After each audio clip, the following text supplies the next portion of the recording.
dad and my wife confessed they were together before I even knew her when I caught them hanging out, but now they're proposing this insane deal to keep the peace. I left work early because the system crashed, and they said it would be down for the rest of the day. Score, right? A perfect excuse to ditch work. Too bad about what happened after. I grabbed takeout from our favorite Thai place, thinking I'd surprise my wife with lunch. We'd been married 2 years, much longer as a couple, so my plan was to use the free time to hang out with her. The moment I pulled into the driveway, though, things started to fall apart. My dad's car was parked a few houses down, and I only had food for 2. I knew it was his. I'd recently detailed it for him, and he kept it obsessively clean. At first, I thought he might have just dropped something off, but the engine was off. No sign of him. Inside the house, it was quieter than usual. The TV was on, but the volume was barely audible.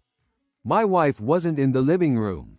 2 coffee mugs sat on the table, both half full. I went upstairs and started hearing their voices, hushed whispers, her and my dad. My mind was already racing, but I was hoping it wasn't what I thought. I opened the door, and there they were. They weren't having sex, but it was intimate. Sweet, even if you didn't know that was my wife and the other person was my dad. With that information, it was hard not to throw up.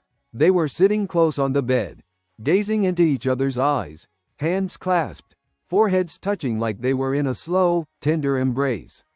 They didn't jump or react when I opened the door, they were too serene. Instead, my dad slowly stood up and said, "We need to talk." I followed him downstairs to the dining room like I was sleepwalking. My bag and the lunch were still in my hands. My wife started. She said what I'd seen wasn't what it looked like, but that she owed me honesty. She admitted she and my dad had known each other long before I met her. They'd been friends, very close friends, in her words. They shared a complicated past, according to her, and they never really got closure. I asked if they were having an affair. My dad looked me in the eye and said it was more than that. They had an emotional connection that never went away, and over time, they realized they were still in love. I yelled, called it a joke, said I'd been played for a fool, even though I'd kind of expected it. But then my wife added that they didn't want to hurt me. And that was the worst part, because they said it like they actually cared. My dad said this didn't have to be messy, that we were all adults and we could work out a mature solution. I asked what kind of solution he was suggesting, and my wife said, we should consider staying legally married, but living separate lives under the same roof. No messy divorce, no family feud, we could just keep the peace. She even pitched it as a win-win. I'd be free to date. She would eventually move out, and we could figure out how to divide things slowly, privately, no shame, no scandal, no drama, just a smooth transition. I asked if they'd lost their minds or if I was the crazy one, imagining all of this. My wife had the nerve to take my hand and say she still cared deeply for me, just not that way anymore. She didn't want to lose me completely. I meant too much to her. She even said she thought we could redefine our relationship. It didn't have to be black and white. In case you haven't caught on, she wanted to keep using me while she slept with other men. And if that wasn't bad enough, that man was my father. I got up and walked out the door without even grabbing my keys. I walked until my feet ached, but I couldn't stop because it kept me thinking. I ended up at a park near my office and sat on a bench. I didn't go home that night. I crashed at my friend Luke's place and told him everything. At first, he thought I was lying. Because, yeah, you tell someone this story and they're like, dude, I think you're messing with me, your dad. Then he saw my face, realized I wasn't kidding, and asked what I was going to do. I said I was getting a divorce. I didn't know what that nonsense was, but I wasn't going to be a part of it. Saying you're getting a divorce and actually being okay are two different things. I didn't sleep that night or the next. Maybe I'd been a fool. Maybe I just trusted the wrong people, but I wasn't going to keep doing it. On the third night, I decided I needed to start making moves. I called a lawyer because whatever they thought they had, whatever they wanted to preserve, they were going to learn about real consequences. They wanted family peace. I was going to give them a messy, public divorce.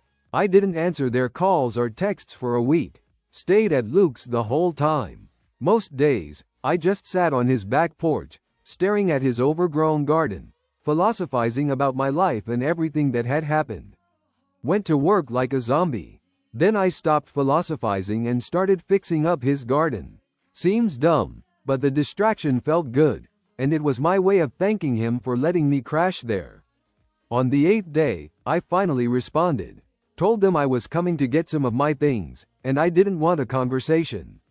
Just wanted space to get my stuff, and for them to say absolutely nothing. That seemed to put them in panic mode because suddenly my phone wouldn't stop buzzing. My wife sent a long text about how hurt she was that I hadn't given her a chance to explain. Said she understood my anger but insisted that what they were proposing was the most compassionate option for everyone. My option was to divorce her and be done with their stupidity for good. They were cheating on me and wanted me to be compassionate. When I finally went back, I took Luke with me, just in case. Didn't trust myself to be alone in that house with my compassion. My dad had a way of making me feel small, even when he wasn't doing anything overtly wrong. And my wife, well, she had her own special talent for making betrayal look like a misunderstanding. The minute I stepped through the door, it was like walking onto a stage. My wife had cleaned the entire house top to bottom, even baked cookies to make the place smell homey and have something to offer me. My dad was sitting in his usual chair, looking annoyed. My wife asked if we could talk, and I said I wasn't there for a chat, just to grab some documents and a few essentials. But, of course, they couldn't help themselves. My dad stood up and started telling me to stop acting like this, that they'd been nothing but good to me, telling me things to my face instead of me finding out later. What a great dad. They waited for me to find out. What if that day came later? The system doesn't crash every day. Like they were biding their time until I caught them. He said he hadn't expected to fall in love with her again and that it had been complicated and painful for him too. He said he still wanted me in his life and hoped I'd reconsider their proposal. His proposal being, sleep with my wife in my house, where I should be living, and be okay with it. My wife chimed in, talking about how this arrangement didn't have to change our legal status right away, and how we could avoid expensive lawyers and public messes if we just stayed civil and respected each other's boundaries. She said we'd be living our truth, and that was something to be proud of. Luke burst out laughing at that point. He'd sampled some of my wife's cookies. He told me later, when we were back at his place, I had to do something, man. I wasn't going to let them do all that and keep all the cookies. He made me laugh for the first time in 10 days. I walked past them, grabbed the folder I needed from the office, and packed a small bag with clothes and toiletries. My wife followed me from room to room, trying to explain herself. Said that, yes, it was wrong, but feelings weren't always convenient. Said she didn't want to lose me, that she still cared. I told her she had weird ways of showing how much people mattered to her. I also casually mentioned, like it wasn't a big deal, yelling, "I'm not going to sit down with you guys for lunch, play happy family, then you go off and have sex while I watch TV in the living room." The thought makes me want to vomit, and if that happened, I would vomit all over you, all over the lasagna. Because yes, in my head, there'd be lasagna at that lunch. Don't ask me why. She called me disgusting, an animal. They were the animals, having sex with your partner's father and things like that. Though I think animals must have more common sense than them. I left as quickly as I could. Luke grabbed the rest of the cookies and pocketed them. He dropped them off at a homeless shelter on the way home. That night, Luke and I went to a bar. I needed something stronger than coffee and more crowded than his living room. We talked about the divorce, about making things official. He asked if I was going to tell the whole family. And the answer was yes, it's just that I'd been on autopilot for the last few days and had given it little thought.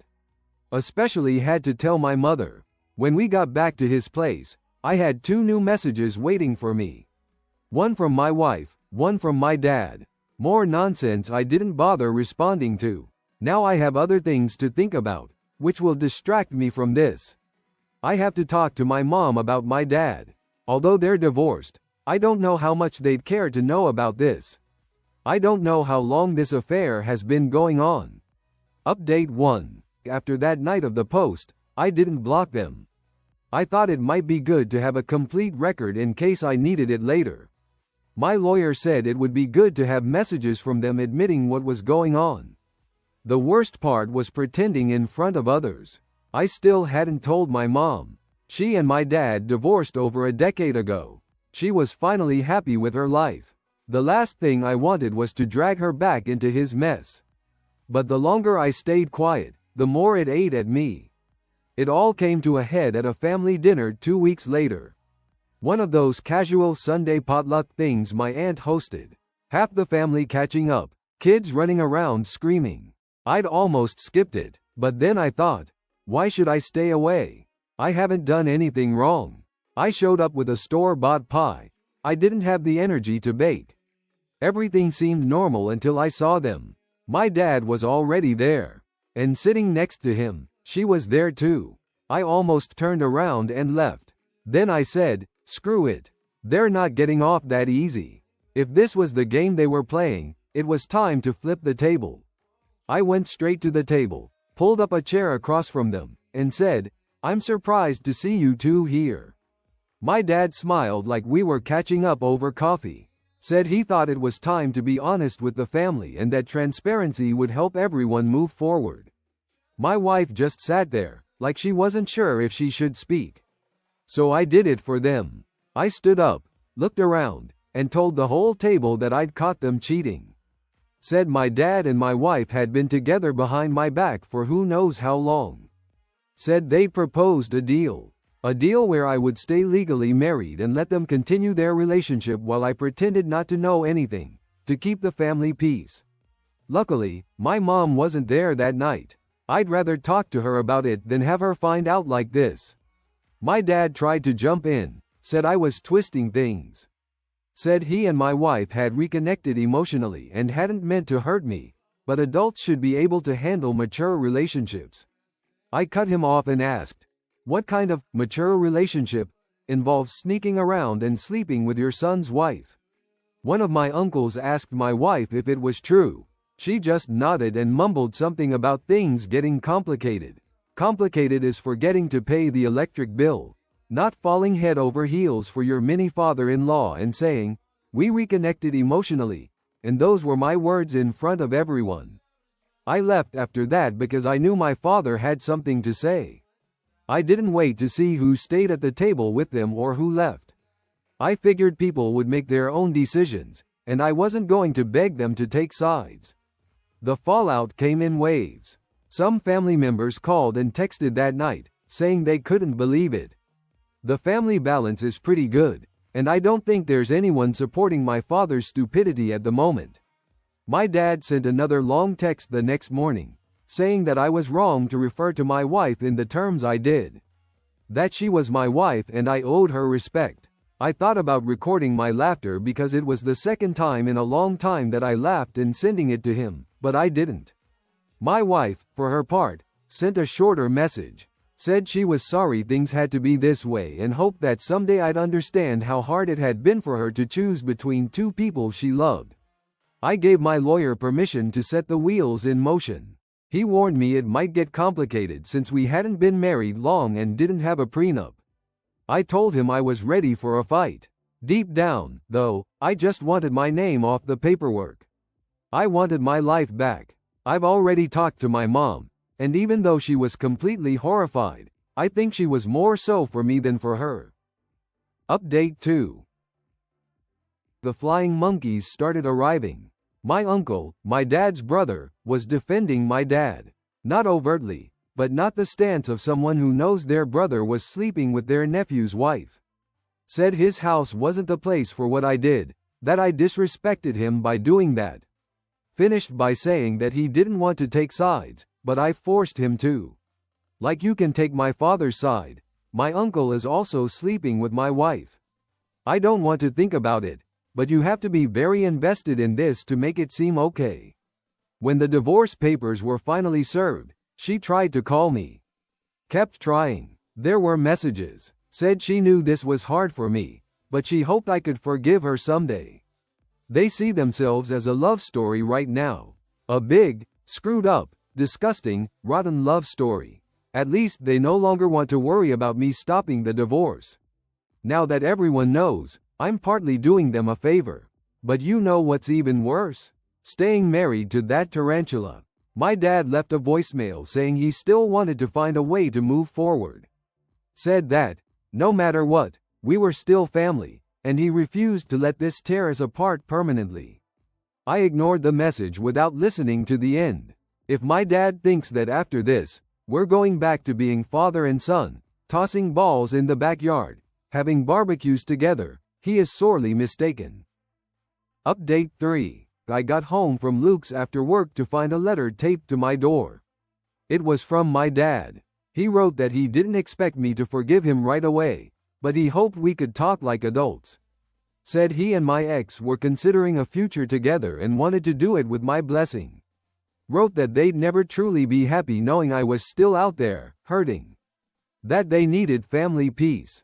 I threw the letter in the trash after checking with my lawyer, but I couldn't stop thinking about it. A week went by before I got another message, and this time it was from a distant cousin. She said she'd run into my dad and his new girlfriend at a downtown restaurant. Said they were laughing, holding hands, acting like newlyweds. My dad had introduced them, saying they were just grateful to be together. I don't think my cousin knew it was my wife. She hadn't even been invited to my wedding since it was small. That's why she wrote me, to tell me about my dad's extremely young girlfriend. But now she knows. The problem is that I hadn't told some people yet because we split up. The next morning, I drafted a message, just for the close family and friends who deserve to know what really happened. I just stated the facts, plain and simple, and sent it. Now it's out there, so to speak. Whoever needs to know, knows. Update 4. It's been a month since I sent that message explaining everything. I've gotten a month of silence from my dad. Also a month of quiet shifts in my circle of friends, family, and acquaintances rearranging themselves based on what they now knew. And honestly, I didn't miss any of the ones who sided with my dad. Haven't been many, so no loss. What I did miss was my home. Not Luke's place. I'm eternally grateful to him. But the house where I lived. The one I bought 5 years ago, spent my weekends renovating, one project at a time. The one with the garden I planted, the patio I built, the walls I painted with her when I still thought love meant something permanent. When I left that night, the night they sat me down like it was a family meeting and not a complete betrayal, I hadn't even packed a full suitcase. I just left, not trusting myself to stay calm if I spent another minute inside that space. It was my house, bought under my name, with my money, my down payment, my everything. The only reason she was still there, comfortable, was because I hadn't reclaimed it. When we filed for divorce with my lawyer, I also asked him what it would take to secure the house. He asked me if I had any documents that proved it was mine. I told him the house was purchased before the marriage. I had the mortgage, the deed, and everything in my name. When we got married, she insisted on adding her name to the mailbox, not the deed, and I didn't think much of it. It seemed like a small thing at the time. He laughed and told me it would be very easy. She sent her lawyer with questions, claimed emotional distress, said she'd grown attached to the house and felt she was entitled to half its value.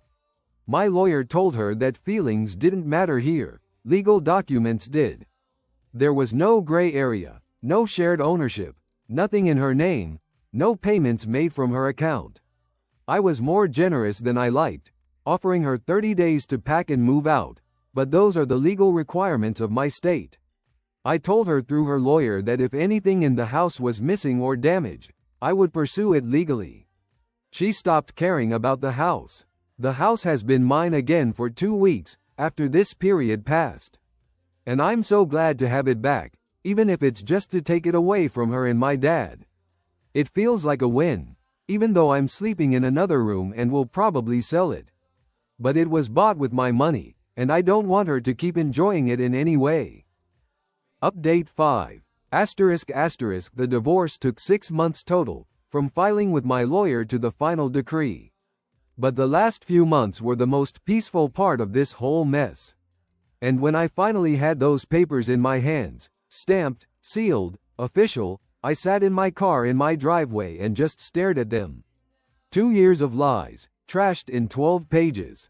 At least I've been able to keep a lot of things from my marriage, including my money. And as much as she hasn't worked, it's not my responsibility to compensate her for that. I don't think any judge could order spousal support for a wife like her. Now the house is up for sale, and I'm going to move somewhere else as soon as I can sell it. I don't think living with the ghosts of my ex-wife and my father is good for my sanity. I still don't hear much from my dad and ex-wife, but I don't want to either, unless it's them getting some karma. Like, if someone says they went on vacation to Hawaii, and a shark bit off what's underneath him and then spit it out in front of my ex-wife because it tasted horrible, that I want to hear. Well, maybe not all the details, of course. But if someone comes up and says they saw them holding hands, I couldn't care less. Just to be clear, stuff with sharks, alligators, birds that have mistaken a worm or bears with sharp claws. Yes, romantic stuff, nothing. My mother has said she's been thinking about this and said that if my ex-wife had an affair with my father when they were married, it must have been more than 10 years ago. Which I also thought, but dismissed because my ex-wife would have been 15 at the time. I still don't know where my father met her before I met her, but that's about to change. I have plans to find out. At this point, I'm being petty because if she was underage, well, maybe there's something legal to do. What I do know is that there isn't much wiggle room for them. I met my ex when she was 20, so we enter murky territory if he knew her long before. You know, people say a lot, but they're actually a few months, and others say a lot, and they're 5 years. Update 6. I can now say what happened between my dad and my ex-wife, at least in broad strokes. They met on a dating app when she was 18. There's a lot I don't get here because, as far as they've told me, this app has age filters. So, my dad had to have set the filter to 18, and my ex-wife had to have set hers to my dad's age to match. Just me, or is that disturbing? Anyway, there wasn't anything illegal about the ages. Now that love affair lasted about a year, until I met my wife through a mutual friend. A mutual friend who has given me this information now. I've also been told that they reconnected a few months before telling me. My ex's excuse is that they tried not to do it for years, but their feelings were stronger. Nobody thought to tell me about their relationship when we started ours. I haven't been able to get my father's version, but I don't think it differs too much. I don't want to talk to him to get it either. This one is enough for me. Update 7. Now I don't know what's true and what's a lie, which is why I waited for this update, to have all the facts possible. Still, it continues with my doubts. I think my friend, the one we had in common, has told me the truth, but I don't think my ex told him the truth. This is what happened with my dad. My dad started a relationship with another 21-year-old woman, but also forgot to tell my ex, with whom he still had his love, butterfly, and fairy relationship. Is he also in love with the 21-year-old? My ex found out, and when she did, she reported him because their relationship started when she was 17.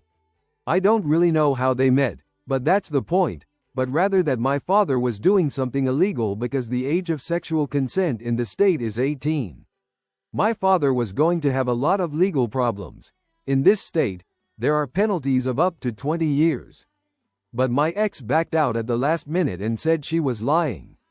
Though by then, she'd already ruined my dad's reputation if he had any left. He had his new girlfriend leave him, got fired from his job, and even my uncle, the same idiot who defended him, wouldn't talk to him. Plus, my ex also got a fine and community service for the false accusation. So I don't know what the truth is, if it was out of spite and since he cheated on her she lied. My ex-wife has ended up pretty badly after the divorce because she hasn't gotten anything from me. That's why she wanted to end the marriage peacefully so that I would leave her something. And she hasn't been well mentally after the divorce. Or it was true, but she didn't want her beloved to suffer and regretted it. But my dad didn't regret breaking up with her after she ruined his life. There will be no reconnection in a few years. I always said I wanted to know things about my father and my ex that were related to sharks and other dangerous animals, but lawyers aren't considered sharks. So I think this counts. And as a colorful detail, if I don't make another post, my uncle has wanted to hook up with my ex. Now a lot of things make sense. He also wanted to live with my father and date women younger than him. If possible, that they be within the family, for more pleasure. I can't say I got mad. I cut my uncle off since this all started. And if my ex likes to be passed between brothers, that's her problem. I know she's rejected him, but with my ex, you never know. It would be good if it happens, and then she reports him like she did my father. Tell me what you think of all this. What are your theories?